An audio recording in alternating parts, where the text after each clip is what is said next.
2025 na, hindi ka pa rin marunong magluto ng pansit canton? Well, today ay tuturuan kita magluto ng pansit canton. Hindi yung instant pansit canton ha, kundi itong masosi at super sarap na classic pansit canton. Sa pagluluto nga natin ng pansit canton, prepare lang muna natin yung mga kakailanganin nating ingredients para dito. Magpipino lang tayo dyan ng bawang. Maghihiwa ng sibuyas, hiwain na din natin ng carrots ng pastrips, then itong kalahating repolyo na hihiwain lang natin ng ganito. And last ay itong isang balot ng squid balls. Hihiwain ko lang yan sa gitna para mas dumami. Bali half kilo recipe lang pala itong lulutuin natin mga mi. Kung mas madami pa dyan ang lulutuin, kayo na lamang po ang bahalang magdagdag ng gulay at karne na ilalahok ninyo dito sa pansit canton. Once ma-prepare na natin lahat, punta na tayo sa pagluluto.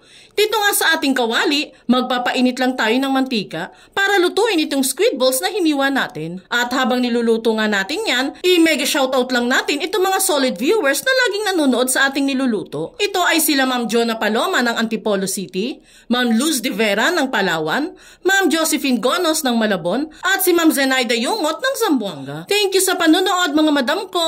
And kapag nga nag-brown na itong mga niluluto nating squid balls, pwede na natin yung hanguin at iset aside muna. Bali, magbabawas lang muna tayo ng mantika dito sa kawali dahil magi-start na tayo dyang maggisa ng sibuyas at bawang. Hayaan lang muna nating lumabas yung aroma hanggang makaabot sa kapitbahay natin ang amoy nito. Tapos antayin mong may sumigaw, Mare, ano yung niluluto mo? Mukhang masarap ah. Pengi naman ako niyan.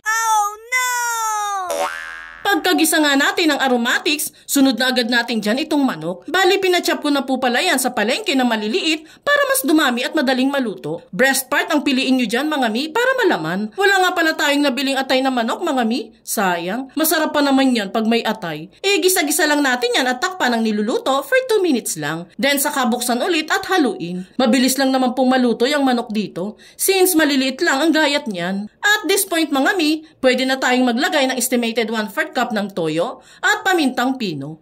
Igigisa-gisa pa natin ang manok dito for 1 minute, then saka ilagay ang hiniwang carrots. Isisingit ko na din po palang i-shoutout dito yung 4 pa nating solid viewers na nanonood palagi sa atin. Ito ay sina Ma'am Nita Verano ng Cebu, Ma'am Avelina ng Laguna, Ma'am Adnil Nickdaw ng Dubai, at si Ma'am MJ Lee ng Cavite.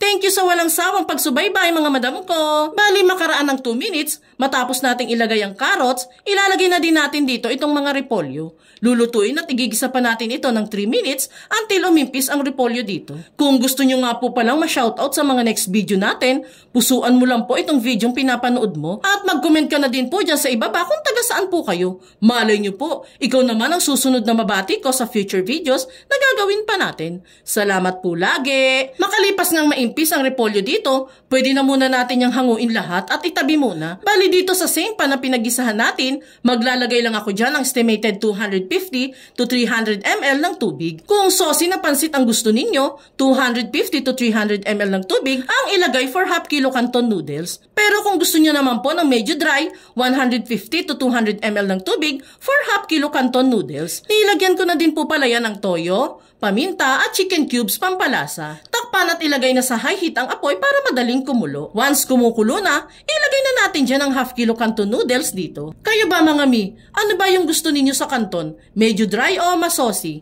Comment nyo nga po dyan sa ibaba. Ako kasi, medyo saucy ang gusto ko para kahit malamig na, masarap pa rin niyang kainin, di ba? Kapag nga lumambot na ang noodles at na-absorb na din ang tubig, pwede na nating ilagay dyan ang mga gulay at karne na sinet aside natin kanina. Medyo half cook lang po kasi yung gulay natin, kaya dito na yan mapu-fully cook sa pangalawang salang.